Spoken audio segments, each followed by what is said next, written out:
So, double movie night. We're into part 2. This is the movie we saw last night, and we're still fangasming over Godzilla, King of the Monsters. This is a must see. This is a must see. This is the right kind of summer movie that we needed. I can't remember the last time I saw a movie that almost left me in tears of joy. I almost cried because I enjoyed it so much, and I was worried that someone was in the theater was going to yell at me because I was trying so hard not to scream in excitement. Yeah, luckily we were in an IMAX theater, and clearly no one had... We couldn't whisper because the speakers were so goddamn loud. That was my only complaint about the movie, and well, it was kind of IMAX's fault because the volume was way too loud. Every time one of the monsters did a roar, it was like, eee! Oh, yeah. This is awesome, but it's too loud. My ears are... Hell, that scene where it cut to a plane, I was like, duh! Well, that jump scare. Oh, yeah. I can't wait to talk about that. Alright, okay, so... well, where do we even start? So, let's start from the beginning. Well, let's just say... I just want to say that the designs of the monsters were fucking amazing. Beautiful. Just beautiful. If you watched my top 10 favorite dragons of media, Ghidorah is in that countdown. And... the way they designed Ghidorah in this movie, oh my god. It looks like a 3-headed Smaug. I was actually scared, and I was excited and scared at the same time because he was so intimidating. It was very nice. I especially love when they show his wingspan and all that. That is just beautiful.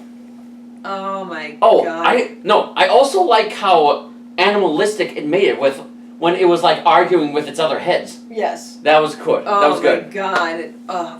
Rodan looked like a giant meteor bird. Mothra obviously was beautiful.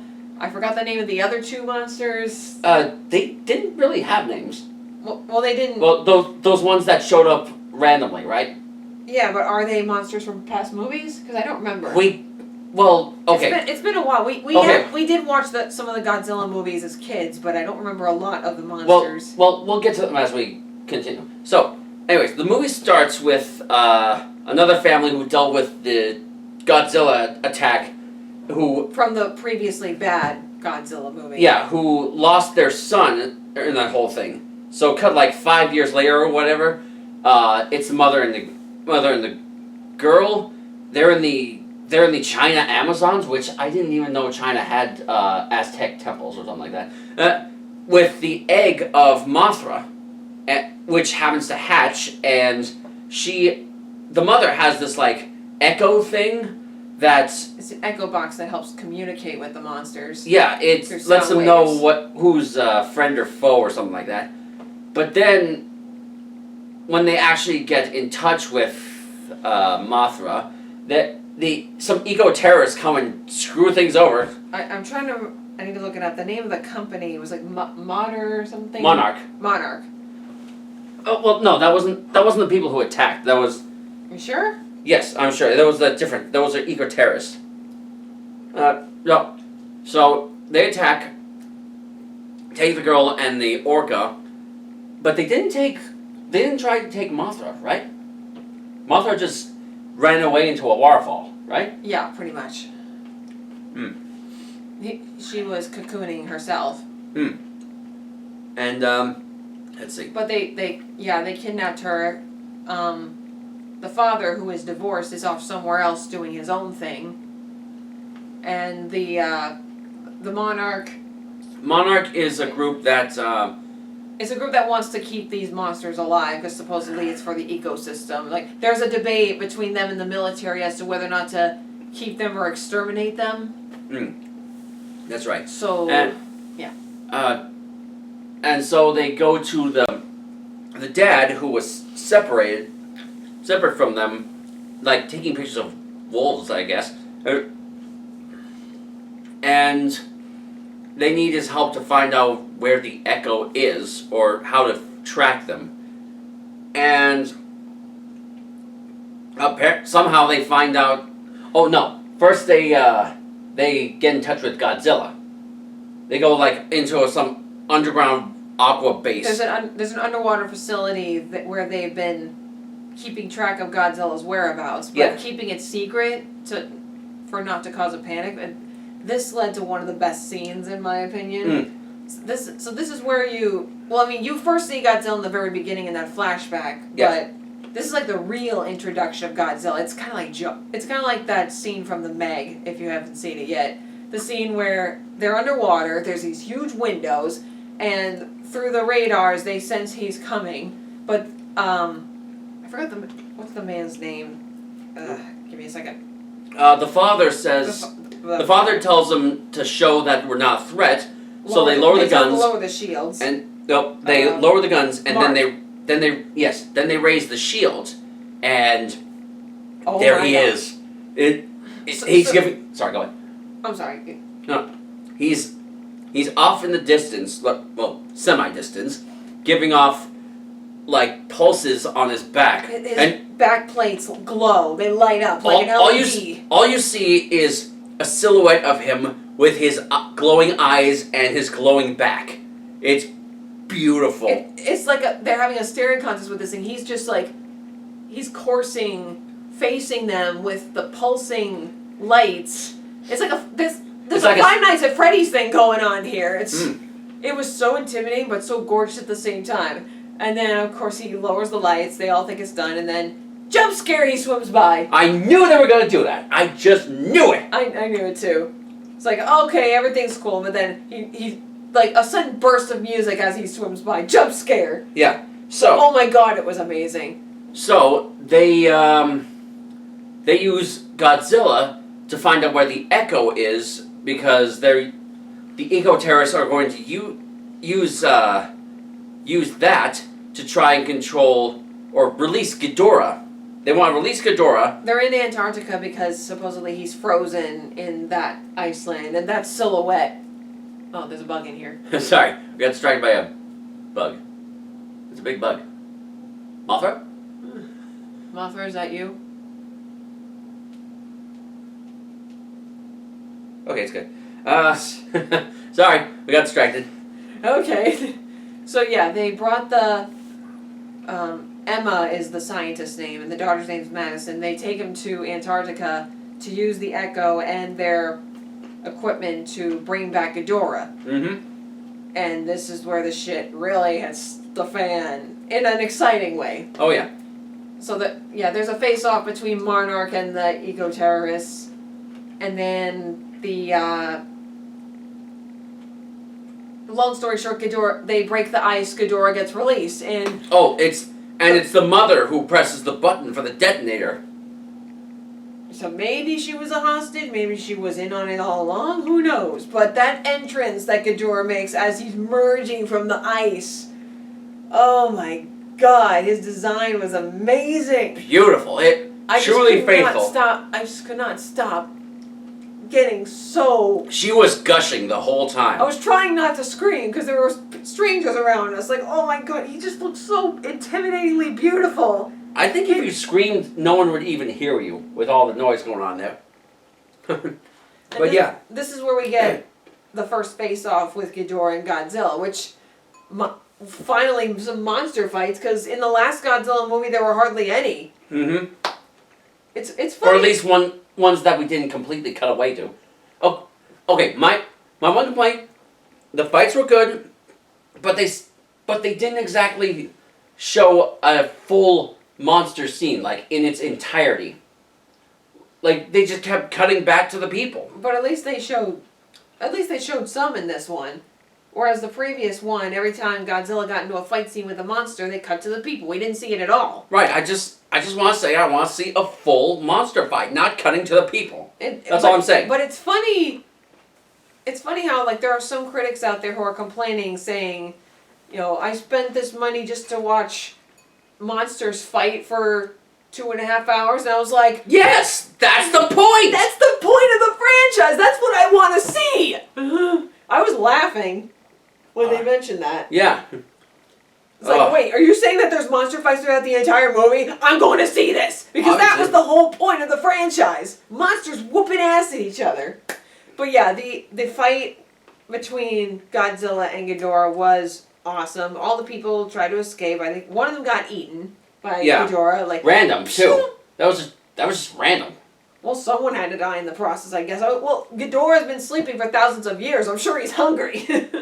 Right, but I would think the first thing you would go for was like a couple of elephants or something. Oh. There's no elephants in Antarctica. Oh, whatever. All right. What was the next scene after that?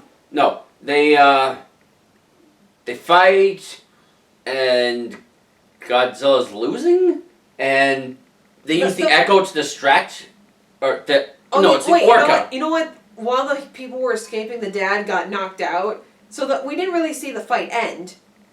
He woke up to the ship, and Marnock's moving on to the next course. But Ghidorah was flying away. Yeah. Yeah.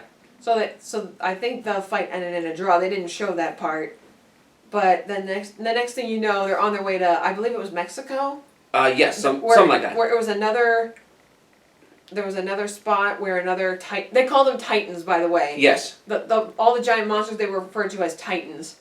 So there's another titan spot where Rodan was hiding in Mexico, which they had sealed up too.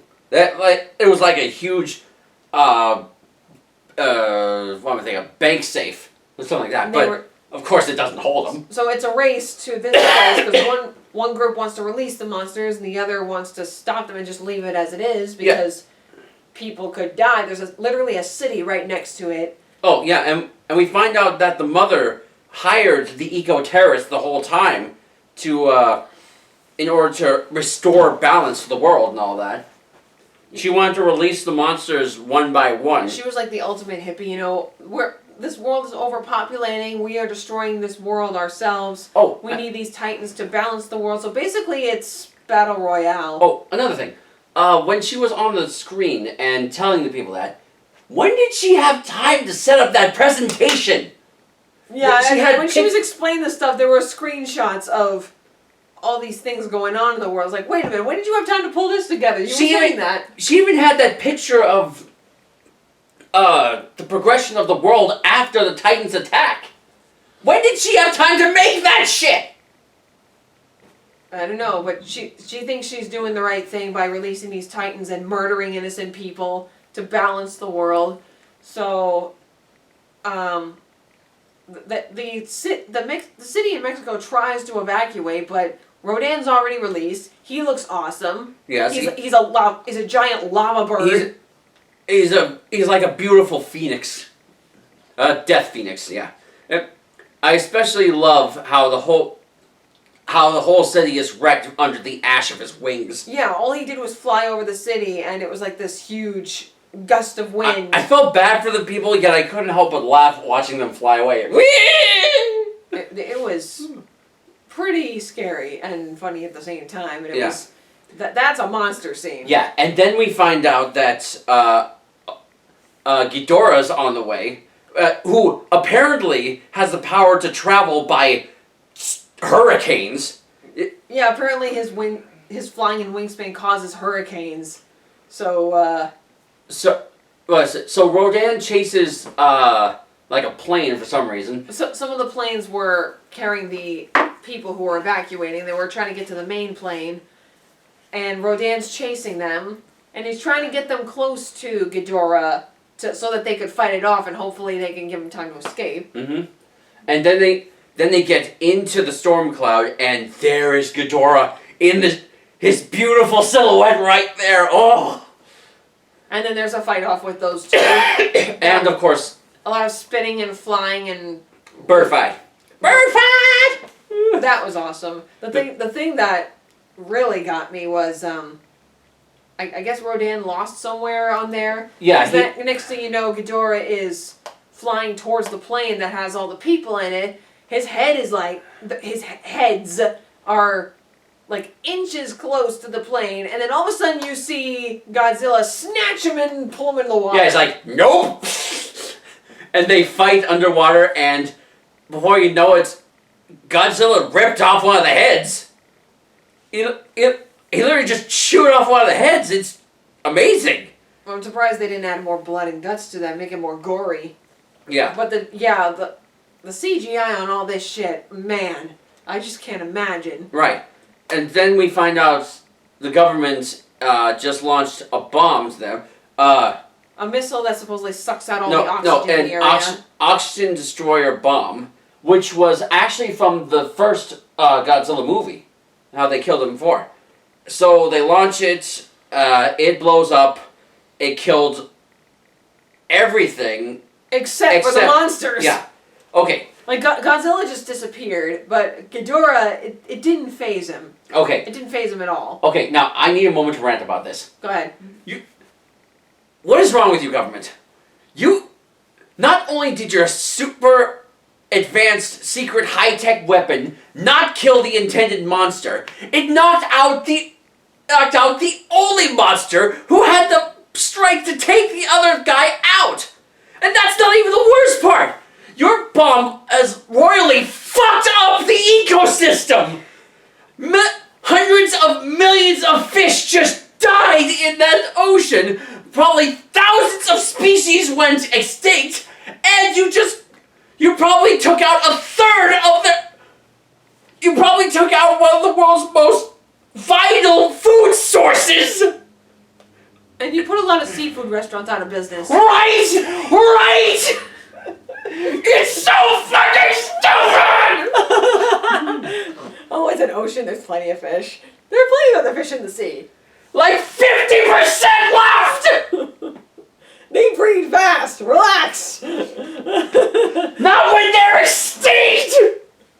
They're not extinct. Relax. Are you done? No! But go ahead. Are you done? Yeah, go ahead. Seriousness? Go ahead. Okay, so, yeah. The fish are dead! The poor little fishies. So, yeah, basically the mission failed. Royally. They killed off Godzilla. Ghidorah grew back his third head and now is the king of the monsters. Let's talk about that. That was beautiful. I did not expect him to grow back his head, actually. Rodan shows up and bows down to him, and everything is on fire. The wings are spinning. He's like, I'm the king of the world, literally. And apparently that's enough to wake up, like, every other monster that was sleeping at the time, which...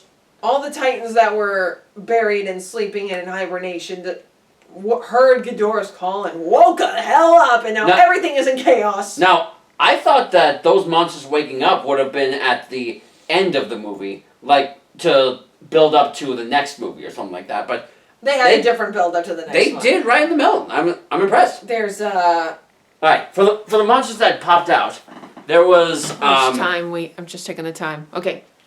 There was another Muto for starters. There was a giant spider thing that looked like a spider with the head of Cthulhu, which I thought was Kumongo, or I forget the spider monster's name, but that's what I thought.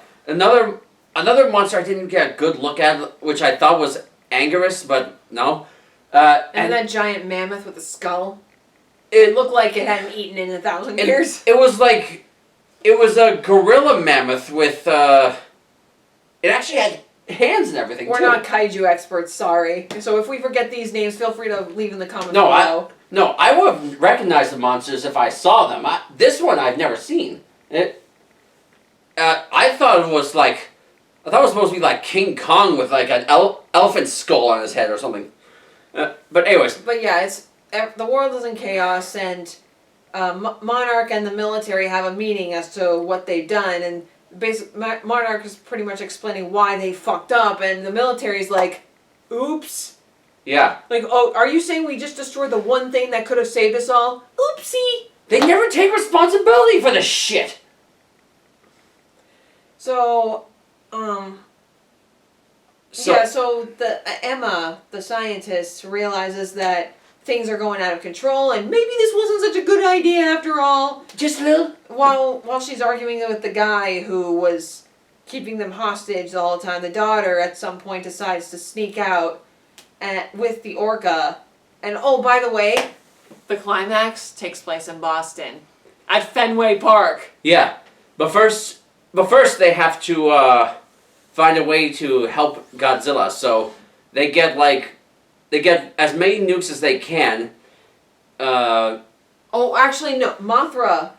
Oh, yes, you're right. Sorry. Mothra comes out of the cocoon first, And she's supposedly the queen of the monsters. That's an odd couple. But I don't remember that part. But apparently she's flying over this one area, so that leads the monarch to believe that that's where Godzilla is.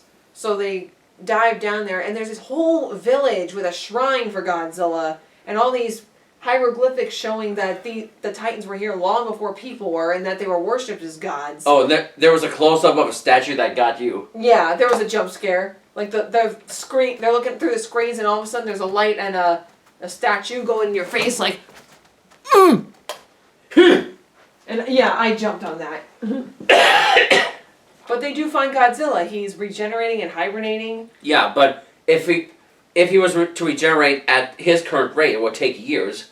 So that's what they're using the radiation nukes for, because he feeds off of radiation. Yeah. So, and they find out that the bombs are stuck, right? They can't launch them. Was that it? Well, they can't launch them in time to get out of there. Right. So the scientist guy. One of the mentors. The guy's Ishiro Serizawa. Yeah, he decides to go on a suicide run to help Godzilla. He goes in the mini sub, brings the nuke all the way up to Godzilla. This was a touching moment. Yeah, it was like he made his dream come true or something like that. He basically sacrifices himself by manually setting the bomb, and then he goes up to Godzilla and just touches his nose and. And in Japanese, he says, "Sayonara, old friend." No, that was touching. No, that was good. And so, after that, Godzilla comes right back up, full charge. Boom. Is screaming into the air with his fire breath. The trailer shot, pretty much. And then he has a little steering contest with the people, which was cool. He's like, "Don't fuck with me again. You know that." And then he walks off. Now, how he's able to walk in that ocean is beyond me. How is he even standing? Well, that's what I'm wondering. Yeah, that's a good point. They're in the middle of the ocean, thousands of feet deep, and he's Jesus walking on water. Oh, I love the pun that I did. No, wait. What if on top he would look normal, but down below he's got his feet kicking like he's like super speed. It could be, but yeah. When they were talking about Godzilla, how he was worshipped as a god and how he died for our sins, and all, Sean was like, "Oh, so he's basically Jesus," and I'm like, "No, he's a god, Godzilla. It's in his fucking name." So should we call him Ghidorah? But yeah, so Godzilla's back, and he's like, "Okay, Ghidorah, I'm coming after you. I'm kicking your ass." And they end up fighting at Fenway Park. Because the girl brought the orca to Fenway Park and used its sound system to tell all the other monsters to stop. Calm the fuck down. Yeah, to stop destroying things, and apparently they do. And Ghidorah was not happy with this, so he goes to Fenway Park and is like, "I'm gonna kick your ass." They were really driving Boston home on this one. Yeah, they were. I mean, there was a lot of folks on Boston. I liked it. I was like, "Hey, I worked in that building." Oh, it's gone now. Yeah, the climactic fight scene literally took place at Fenway Park. And the whole place is wrecked. Monarch and the military showed up to try to look for the girl, Madison. And so basically you're mostly watching the fight scene from the people's point of view. I mean, it does cut to the people, but at least it's still relevant to what's going on. It's not a completely different scene. And yeah, the fight was awesome. Especially the one that blew my mind was when Ghidorah shoots electricity out of his mouth. So when his tail whacked into the power system and he just charged up and it was like he just went on thunderbolt. That was Pikachu. Cool. I do love how the electricity was going through his legs. I was like, "Oh my god!" So yeah. Oh, and also Mothra. Wait, no. Mothra shows up. Wait, Mothra showed up before to lead them to Godzilla, right? Wasn't that it? She shows up like Jesus or something.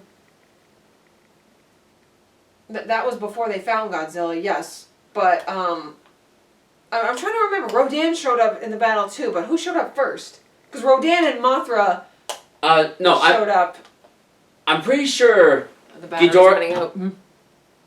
Oh, get the plug. Pause. Pause time. Sorry. Earthquake. Earthquake. There. Okay. Right, sit. Sit. That's No, where were we? we were at the scene where they were fighting. Mothra and Rodan showed up. I don't remember who showed up first, but they end up fighting each other. And let me tell you, a bug being able to face off a firebird and winning. It won. Yes, she did. I did not expect a stinger. Did not expect it. From a butterfly, yeah, that's true. But yeah, that's a gorgeous design. And Ghidorah ends up. Godzilla's losing, pretty much. Mm-hmm. Oh. But he's also charging up for his ultimate radiation blast. Well, we find out that he's a bit overcharged from all that nuclear blast, and he's gonna go like nuclear in like a few minutes. He's gonna go boom. So he's getting beaten. Mothra shows up and tries to help, but Ghidorah pretty much destroys her. Disintegrates her, but she sacrifices herself, and her essence, I guess, sprinkles on Godzilla. Yes. To heal him. And while that's happening, the parents, Mark and Emma, the parents find their daughter Madison, and they try to escape, but they need to distract Ghidorah to give Godzilla time to heal. So they use the Orca, and I guess at the last minute, the mom decides to sacrifice herself by not joining them on the plane. She gets in the car with the Orca and drives off, and that's when I think that Ghidorah had the most intimidating look. The way he just faces off. The way he looks at you at the screen as he's chasing the car. Yeah. That was actually pretty scary to me. And I was like, oh my god, I felt like he was really coming at me. So she drives off to distract Ghidorah. With the Orca, that's it. With the Orca, and he blasts her. She's lying there like, long live the king. And then Godzilla shows up in lava mode. Super Saiyan lava mode. Atomic. I think it's atomic. Super Saiyan lava atomic mode. He's burning red. And he's just pulsating. He's got radiation pulsating off of his body. And each pulse just disintegrates parts of Ghidorah. Seriously, his wings burn off. And then the second one burns off his heads. And then all of a sudden, just boom! Boston is nuked. And then, do you want this part? We'll share it. I would like to say, so they're both disappear. But then in the pile, up comes a Ghidorah head, and I'm like, oh, are you kidding me? He survived that? But then, it turns out... He was eating the head! Godzilla had ripped off the head, it was eating it, and apparently, Ghidorah was still alive while he was eating him! But then, he decides to finish it off with a nuclear breath! Atomic breath, right? Disintegrating the head! And gulping the rest of it. He likes Ghidorah well done, apparently. Yeah. Goddamn. Wow, what a fight. And so, the fight's over. And all those extra monsters show up. All the Titans, including Rodan, who somehow survived, gather together and bow to him. They bow to the new king. And they do, like, the ending of The Lion King, where he's on that pedestal roaring. He's like, ah! And he's like, get your fucking shit together, you motherfuckers. And we were all just like, oh, that was the longest fangasm I've ever experienced. Was it good for you? It was good for me. Oh, yeah. I was like this the whole time. Yeah. And, of course, the ending credits lead to the people going to Skull Island. You know what that means. King Kong. Yep. We already know they're working on Godzilla versus King Kong, but the fact that in the credits, they show these scenes in newspaper clips that lead to Skull Island is a good lead-up. And then, you want to talk about the post-credit scene? Yeah, they have a post-credit scene where, that eco-terrorist group, was meeting up with some guy underground who, just happened to have the head of Ghidorah, which was the head that, he ripped off the second time he fought Ghidorah. In the ocean from Mexico. It was covered in flies. It was. We actually thought there were flies around us with the speakers being so loud and all that. But yeah, and we were like, Mecha Ghidorah! Well, the possibility of it, but yes. Possibly. Oh, but yeah. That movie. It was. The whole time I was like. Psh, psh, it was such a good time. I mean, if you have complaints about there be too many monster fight scenes, then you're not into monster movies, obviously. You're in the wrong franchise. That's the whole point of the franchise. And this really made up for the 2017 Godzilla movie, because that one sucked. Yeah. So. No, we don't get enough. We did a lot of talking, and I don't know what else we can add there. That was just. Both movies were fantastic. We were very satisfied this month for movies. Although I do still want to see Brightburn, but the ones we have seen, there's still a lot of. I'm not usually a movie person. I don't go out to see movies that often, but like even the ones I am interested in, I wait for it to go on Netflix or something. But these were movies I want to see in theaters, and there was a handful. There's a handful that came out this month that I want to see. Mm. It's been a good spring for movies. Oh yes. Much. But you mean a good summer for movies? Well, they all came out in May. Oh, right, true. It's It's technically not summer yet. Whatever. But yeah, you're right. So, anyways, that was our rant. I hope you guys / cheering on. We don't have a special outro of any kind, but we really wanted to tell you about these movies. Please go see them if you're into that stuff. You will not be disappointed. Right. So, anyways, thank you for watching. We hope you enjoyed our rants, and we look forward to whatever other movie we get super fangasmed about. And if you like to, I know I've cut back on the content, but if there's anything specific you'd like to see more, feel free to like, comment, subscribe. Check out all the content we have here on our Fan Savvy channel. And until the next time, this is Mega Fan. And I'm Fangirl. Reminding you to stay savvy. See ya! Bye-bye. Or as we should say...